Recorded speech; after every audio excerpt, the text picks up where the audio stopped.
Following their Isle of Armor adventure, Ash and Gloria get back on their main quest. They planned on heading straight to Circhester for their next gym battle, but their Corviknight taxi wound up stopping in Hammerlock for a lunch break. Ash and Gloria thus decide to take the time to do some shopping in the city. As they're shopping, they encounter a familiar face. It's Rose. The chairman happily greets the duo, and they decide to catch up. Rose praises Ash and Gloria on their gym performance, stating that he's constantly getting calls from fans, stating they hope to see them both in the league. He also says that Hop and Marnie have also recently earned some new badges. Ash and Gloria then inform Rose about their recent work helping Sonia on the Isle of Armor, and of course they ask why he's in Hammerlock. Rose explains that he's actually working on an energy plant underneath Hammerlock's gym. This intrigues the trainers, and they wonder what this plant will be for. Rose says that this is a big project he's actually been working on for a while. He believes it may lead to him finding a solution for Galar's impending energy crisis. Ash and Gloria are really curious about this, since they didn't get to hear much about it last time. Rose happily states that he's been making huge strides in his mission to develop a new energy source for Galar. He knows that the people of Galar will be thrilled to know that through his efforts, their unique gym challenge will be able to continue as a cultural icon for years to come. Gloria curiously asks how he plans on doing this, and Rose tells her that it is actually thanks to the work of a powerful Pokemon. He found and started researching this very rare Pokemon a while ago, right here in Hammerlock, and he's sure it'll be the key to stopping the future energy crisis for sure. Hearing about a rare, powerful Pokemon excites Ash, and he asks what kind of Pokemon it is. Rose grins and says that it's actually at the plant right now. Therefore, the trainers eagerly ask if they can go over to the energy plant to see it. Rose quickly agrees, and he's happy to see that someone is actually interested in and supporting him in his mission. He says that Oleana is the only other person so far that has agreed with him about this plan of his. Even Professor Magnolia and Champion Leon have been trying to dissuade him from going through with this idea, so he's happy to show off the efforts of his labor. That said, Rose tells the kids he needs to run and grab something from one of the Pokemon centers first, but he'll be right back to take them to the energy plant. As Rose walks off, Ash and Gloria start to talk about what the rare Pokemon may be and what kind of powers it may have. But after only a few moments, a rage-filled voice yells at Ash, stating that he's finally found him. Startled, Ash turns around and his eyes widen in shock. It's Bead. He approaches Ash with fury in his eyes. Ash is of course stunned to see Bead, as he hadn't seen him since his disqualification from the gym challenge back in Stowenside. Before Ash can even ask what he's doing there, Bead angrily challenges Ash to a battle. He says that his disqualification from the League Challenge is all Ash's fault, and he wants revenge. Ash angrily argues that Bead's own actions caused his disqualification, and Gloria adds that Bead should be apologizing for destroying the mural if anything. Bead tells Gloria to shut up, and once again demands that Ash battle him. Ash is of course annoyed, but he accepts the match anyway. He and Bead agree to a 4v4. The two head over to a nearby battlefield and begin their battle. Bead starts by saying that he'll destroy Ash in this battle as payback for him ruining his gym challenge. He then surprises both Ash and Gloria as he takes out his Rotom phone to record the battle.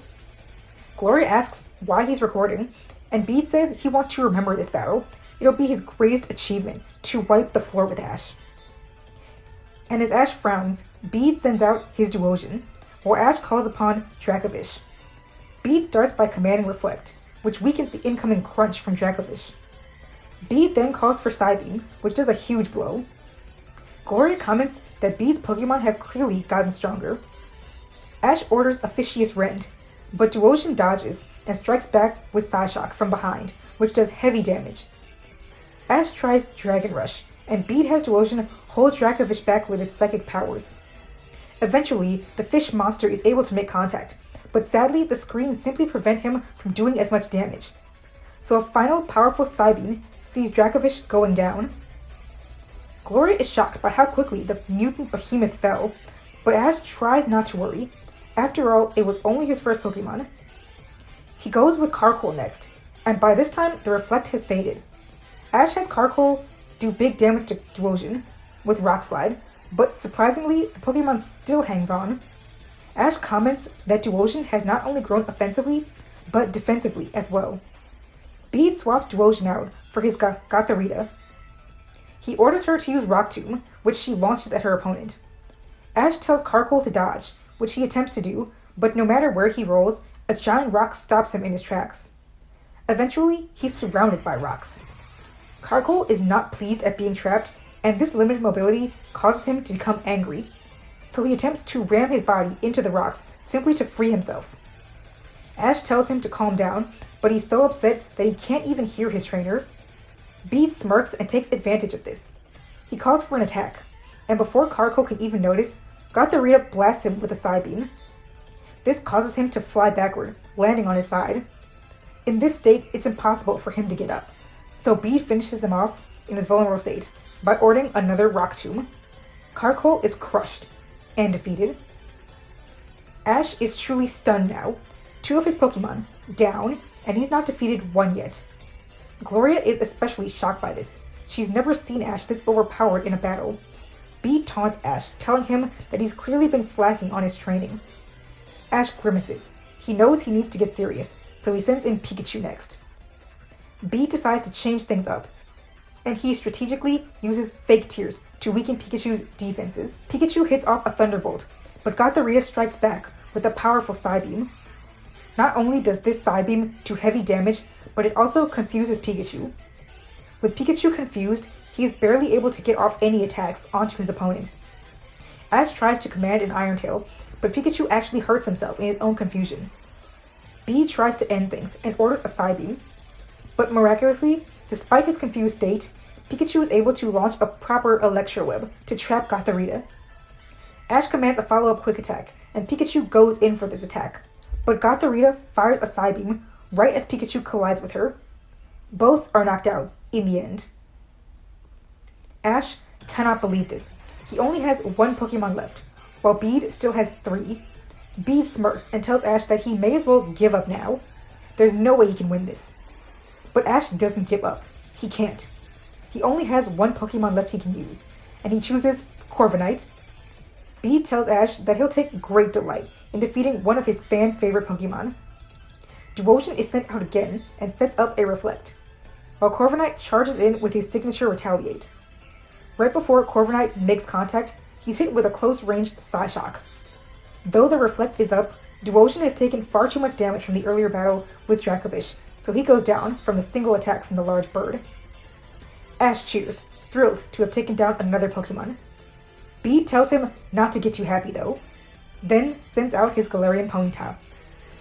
Ponyta's Fairy Wind and Psychic attacks really don't do too much damage to Corviknight. Meanwhile, his attacks deal heavy blows to the small pony. The Reflect is helpful in blocking out most of the damage though, meaning Corviknight has to work extra hard to deal damage. But Ponyta still isn't in the best spot. Eventually, Corviknight defeats his foe with a Steel Wing, but he's really tired out. Last is Bead's Hatchrim. As he sends out his starter, he tells her that she's about to have the honor of finishing off Ash in his revenge battle. Hatchrim becomes fired up and ready to attack.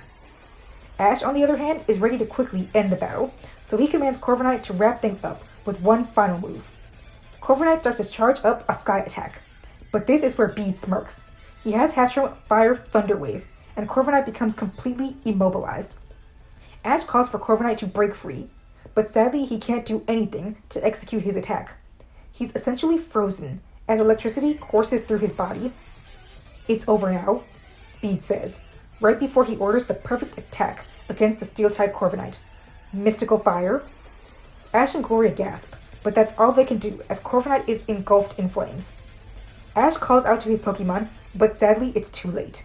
The giant bird falls, giving Bead his first victory over Ash. Everyone is shocked, including Bead himself. He looks at Hatchrim in disbelief, as if even he can't believe it. He's finally beaten Ash. In a rage-filled fury, Bead celebrates over his win and hugs his Hatchrim, telling Ash that he told him he'd utterly destroy him. Ash is beyond stunned, as is Gloria. Neither can believe what just happened. Ash tells Corviknight that he did well, and returns him to his Pokeball, as Bead walks up to gloat. He begins to berate Ash for a bit, but is stopped by a familiar voice. The trio turns around to see Opal. It turns out that she was watching from afar. The trainers are shocked to see the gym leader, and Gloria asks what she's doing there. Opal says that she was just on a stroll, and simply couldn't pass up the battle as soon as she saw it. She walks up to Bead and compliments him. She says that she's impressed that Bead was able to easily best a trainer that recently defeated her, especially a few of his strongest Pokemon. And of course, Bead can't help but to brag about how skilled he is. Opal smiles and tells Bead that he'd be perfect to become her prodigy. Bead is a bit confused, but Opal insists that he accept her offer. She's been looking for someone to take over her gym, and Bead seems perfect for the job. She promises to show him the power of pink and make him an even better trainer. Though Bead becomes even more confused by this. Still, he looks angrily over to Ash and then smirks. He tells Opal that he'll be happy to take her offer and is glad to know that she's able to see greatness. Opal is delighted and tells the young boy that they can get started with training right away back at her gym, so the two turn to head to Ballinley. Gloria looks over to Ash. He's clearly upset over the loss. Not only did he lose to Bead, but he was quite overpowered, and by a trainer he'd never struggled much against, no less. She wants to say something to comfort him, but she can understand how he feels. Losing a battle is just a difficult feeling to deal with, and even she still isn't all too comfortable with it. But before she can say anything, a woman walks up to them. It's Rose's assistant, Oleana. She tells the kids that Rose is ready to see them, so they can join her in the Hammerlock Stadium now. Meanwhile, Rose is in Hammerlock's energy plant, staring at a large dome. Soon, and very soon, I will become the savior Galar needs. I've tried to warn the champion, the gym leaders, and the public. I've tried to warn them all about this energy crisis, but they won't listen. But soon enough, they'll have no choice. I will single-handedly save Galar's gym challenge, and the entire region. The sound of an elevator alerts Rose that he's not alone, and he's pleased when he turns around to see Oleana with Ash and Gloria. The kids are in awe of the giant room they're in, but more than anything, they're stunned by the large dome behind Rose. They can see a large, odd-looking purple creature within the dome, but they aren't too sure what exactly it is. The chairman smiles as they approach him, and he tells them that he's so happy to finally be able to share his passion with someone who'll listen. Naturally, Ash and Gloria's eyes are drawn to the creature in the dome. Ash asks if this is the powerful Pokemon he mentioned before. Rose confirms it with a smile. He says that this is a rare Pokemon that he'd spent years searching for, one with boundless energy. Ash and Gloria look at the Pokemon curiously. It appears to be laying down, motionless, while tiny orbs of light glimmer around it. Ash asks if the Pokemon is okay. Rose says that it is, and that it's merely resting. He says that during the research testing, the Pokemon wound up using a large amount of energy, so it's simply regaining its energy now. On Ash's shoulder, Pikachu looks over to the Pokemon. For some reason, he gets a strange vibe. It doesn't look like it's just resting. It almost looks lethargic, like it's not resting by choice, but because it can't move like it wants. But the trainers don't really notice, as they're simply impressed by the unique creature. Gloria asks what this Pokemon is called, as she's never seen it before. Oleana glares angrily at her, but her boss takes a step forward. Rose's smile only slightly falters, but he recovers and says that he's sorry, but he can't tell them the name of this Pokemon. It would attract too much unwanted attention if the public found out about this Pokemon under Hammerlock Stadium. He needs this to be kept a little quiet for just a bit longer. The trainers are disappointed but understanding as well. But Gloria has one more question. How does this Pokemon have the power to stop the energy crisis? Rose perks up again and says that this Pokemon's power is very similar to the Dynamax energy in Galar, and that it can produce that energy in large quantities. Once this power is harnessed, there is no doubt that Galar's energy crisis will be prevented, and the gym challenge will be able to prosper for thousands of years to come.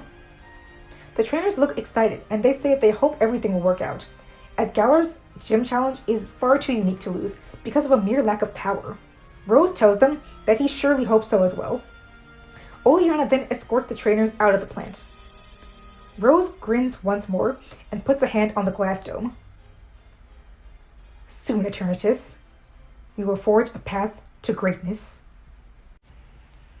After leaving the energy plant, Ash and Gloria decide to do some training in the wild area, since they're nearby. Since battles will be getting much more intense as they continue, they decide to battle against the strongest Pokemon they can find. The kids choose to participate in numerous max raid battles with all of their Pokemon to work on their Dynamax skills as well, but also to be able to prove that they can hold their own against Dynamax Pokemon when they haven't Dynamaxed. The Pokemon battle well throughout the day, and all are becoming much stronger. Ash's Farfetch'd participates in a max raid battle, where he faces a Dynamax Pokemon for the first time. In this case, it's a Doublade. Ash's other Pokemon are watching, many exhausted from the long day training. Farfetch'd vows to win the battle, so that the other Pokemon won't have to face the foe in their tired states. He knows that this will be an important battle, and focuses his strength into a new move, Focus Energy. The large bird slices at the pair of swords with its beak, and lands a critical hit Brutal Swing, but the opponent is able to perfectly strike back with Max Phantasm. Ash tells Farfetch'd to charge in for a Fury Cutter, and the attack seems to land another critical hit. But this time, Doublade attacks with Max Steel Spike, which launches Farfetch'd into the air. Farfetch'd struggles, but he refuses to back down. Even though he's been weakened, he looks back to Ash and Pikachu, along with the other Pokemon who are standing behind his trainer and cheering for him. Ash calls out to Farfetch'd, telling him that he can't lose. He can make it through this. He needs to in order to be a strong comrade for the team. Through the encouragement from everyone, he charges in for another Brutal Swing. Dracovish in particular is stunned by the show of strength. The attack lands, and Doublade is hit hard by a third critical hit. Ash and his team commend Farfetch'd right as he begins to glow. Everyone's eyes widen as Farfetch'd evolves into Circhester. And by the way, I'm glad I just saw a clip of Journeys recently, so I know how to pronounce that. Also, Journeys fans, why didn't you tell me I've been mispronouncing Dracovish this entire time? Anyway, the final strike seems to have been enough to defeat Doublade, as the Pokemon no longer has the strength to continue. Its Dynamax wears off in an explosion that has Ash and his team running out of the raid den. Once they reunite with Gloria, she and her Pokemon express their surprise at Farfetch'd's new evolved form. The chivalrous duck proudly greets his comrades, and they all cheer for him for his victory. Dracovish especially gushes in admiration for the now more powerful Pokemon, and Farfetch'd is pleased by the attention. With this new evolution, Ash's team is more powerful than ever. Almost all of his Pokemon have reached their final stage of evolution. After a very long trek, Ash and Gloria eventually make it to Circhester, where they spend the night at the Pokemon Center. Before bed, Ash and Gloria have another chat. Gloria is getting a bit nervous as they're getting ever so close to earning all 8 badges. But the battles have only, of course, gotten much more difficult. Ash tells her not to worry, as they'll do great. She hears his response and agrees with him, but deep down, she can't help but feel a bit unnerved. She keeps thinking about Ash's battle against Bead. The way he was completely overpowered by his rival has her worrying about her own strength. Ash is the strongest trainer she knows, next to Leon, but he's never struggled when battling against Bead. Even she demolished his entire team with just her Nickit during their last battle. So how could he lose so badly? She thinks it over and, of course, that must be it. It must be because Ash wasn't as familiar with Bead's team since it had been so long since they battled. He couldn't even keep track of Bead's battle record since he'd been disqualified from the league and he couldn't catch up on his gym battles. That's the only reason Ash could have lost. And this means only one thing. She needs to make sure that she keeps up her strategy of studying her opponents before battling them. She has to if she's to make it to the league and to defeat Leon. She's too far now to slip up. The next morning, Ash and Gloria head straight to the Circhester Stadium. Ash recognizes it from the news report, where Hop battled a while ago. He can't wait to challenge the gym leader, Hop-faced.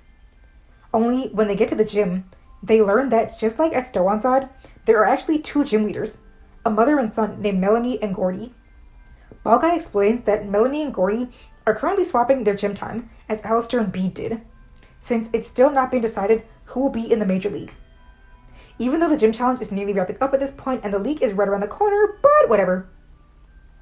Ball Guy explains that Melanie is the current active gym leader and is an Ice-type specialist, while Gordy will be taking over in a few days as a Rock-type gym leader.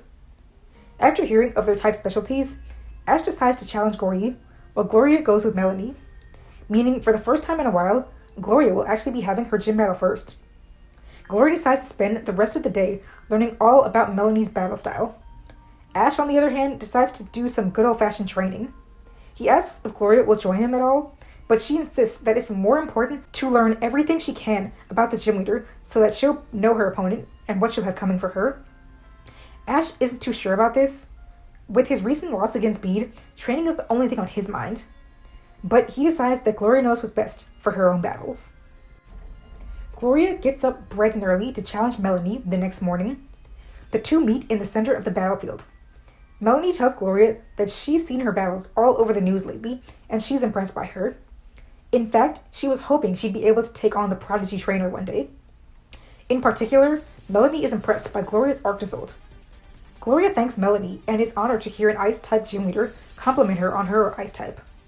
A Rotom announcer heads to the center of the stadium and says that the battle can commence. Melanie begins the battle with her Frostmoth. Gloria smirks and sends out her arc result. Melanie expresses clear glee, thrilled to be able to battle the strange Pokemon she's only been able to admire from afar. She starts things off with Bug Buzz, while Gloria calls for a Bolt Beak. Normally, Arctozolt is sluggish and would have taken a hit, but now she's finally in her element. The Icy Bird mutant is able to use its aquatic feet to slide across the icy battlefield to nail Frostmoth with its attack. Despite her Pokemon taking a hit, Melanie is impressed at seeing Gloria's signature attack in person, but she decides it's time to strike back. Frostmoth uses a Feather Dance to weaken Arctozolt's attacks, so Gloria decides she needs to hit hard to take the bug down. She orders a Giga Impact, which, while powerful, is unable to do as much damage due to the previous Feather Dance. Now Arctozolt is a sitting duck, unable to move as Frostmoth fires another Bug Buzz. Arctozolt is hit hard, but thankfully her bulky body offers her some protection. Frostmoth uses a strong Blizzard, which has Arctozolt falling backward. Gloria calls for an Icicle Crash, and Melanie orders her bug to dodge. Frostmoth is able to avoid a few large icicles, but sadly she takes a hard hit and is sent hurtling to the ground. As she falls, Arctozolt gets back to her feet. Gloria has Arctozolt slide over to meet Frostmoth with a Bolt Beak. The attack collides, and Frostmoth goes down. Melanie is impressed by the show of power. She sends in her Darmanitan next, and Gloria chooses to call Arctozolt back for Cinderace. The audience roars upon seeing the fully evolved Pokemon, and in the audience, Ash remembers that the gym crowd is only just seeing their newest evolutions. Ash can't wait to show off his in his battle. Gloria tells Cinderace to give the crowd a great battle, and the tall rabbit agrees.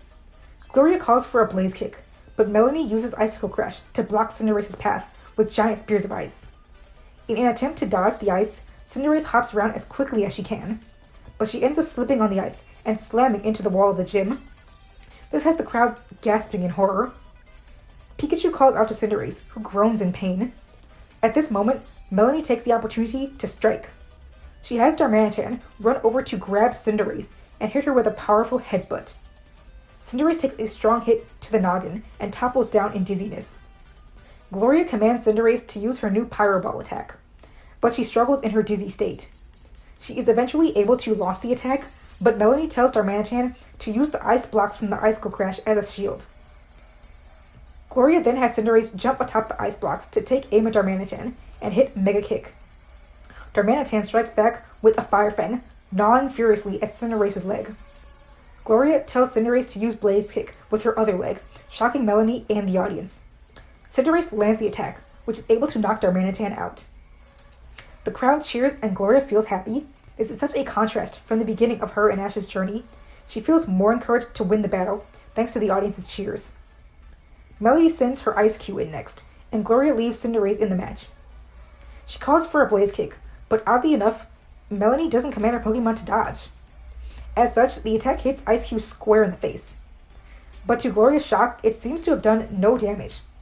Ice Cube then hits Cinderace with a point-blank Surf, which does huge damage and is able to push her back. Gloria is still confused, but notices Ice Cube's face cracking and then breaking. Melanie explains that this is Ice Cube's ability, Ice Face, which allows it to block a single physical attack in battle before becoming more vulnerable. Since Ice Cube is now exposed, Gloria sees this as an opportunity to attack, so she commands a high jump kick. However, Ice Cube dodges the attack, moving so quickly that she almost seemed to become invisible. Cinderace slams to the ground and shrieks in pain. Before she can even react, Ice Cube uses Surf, and the super effective attack finishes off the weakened rabbit. Gloria is confused and shocked, but Melanie explains that Ice Cube becomes much faster when it loses its ice face. Many in the audience are shocked at Gloria's Cinderace going down so quickly, but Gloria sends in her Thievul next, figuring that with Ice Cube being faster now, she needs a Pokemon that can compete with its own speed. Thievul should be able to keep up. Gloria commands a Tail Slap, which Ice Cube is able to easily evade. Melanie then directs her Pokemon to use Freeze Dry, which does a lot of damage to Thievul. Gloria, getting frustrated, orders Thievul to use Lash Out, but Melanie uses Hail, causing large chunks of ice to fall onto the battlefield. Even worse, right as Thievul is set to hit with his attack, Ice Cube's face becomes coated in ice once again, and she successfully blocks the attack as the ice mask shatters once more.